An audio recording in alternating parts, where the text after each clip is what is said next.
falonchi bilan pistonchi quda bo'libdi, falonchi turmushga chiqibdi, falonchi uylanibdi deyishlik uchun, nikoh e'loni bo'lishligi uchun do'mbiralar chalinadi, osh beriladi.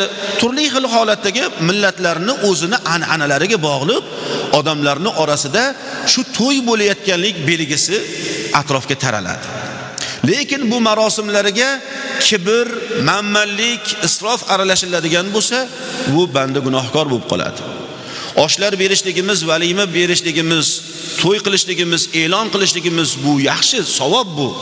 Ammo lekin mana hozir ko'raylik, gap bu ochig'i. To'yxonaga boradigan bo'lsangiz, to'g'ri hamma joyda emas.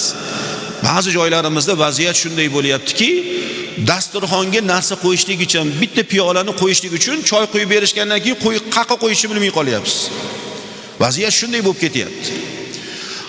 Qancha odamlarimiz bor to'y qila olmayotgan, qancha odamlar bor uylana olmayotgan, qancha odamlar bor uysizlar. Azginagina o'zimiz shundan tartibga soladigan bo'lsak, hammamizni tartibga tushligimiz bugungi kunda jamiyatimizni ham oldinga yurishligiga sabab bo'ladi.